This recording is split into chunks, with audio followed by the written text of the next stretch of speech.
J'ai l'habitude de travailler avec pas mal de personnes et notamment avec des juniors et j'aime beaucoup les aider à comprendre ce qu'ils font. Je trouve que c'est quand on voit qu'ils ont compris et quand ils nous remercient à la fin parce qu'ils ont appris des choses, c'est vraiment hyper agréable. Moi je suis chef d'entreprise dans les ambulances et l'un de mes salariés devait aller sur un transport et ils ont pris le mauvais patient. Là où je travaille, c'est génial.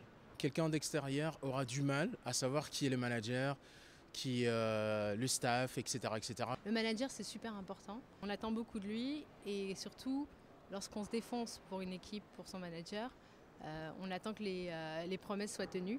Et moi, j'ai eu l'expérience d'avoir, selon moi, bossé bien et bossé à fond sur un dossier et de ne pas avoir été remercié. Ça casse la confiance avec votre manager.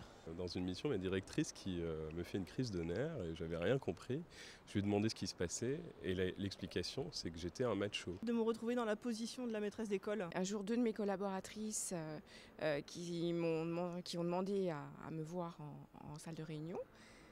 Donc je les ai reçues et pour m'annoncer qu'elles étaient toutes les deux enceintes. Le pire souvenir, c'est indiscutablement d'avoir demandé à des gens de quitter la société. J'étais dans la presse et que je manageais une équipe de pigistes.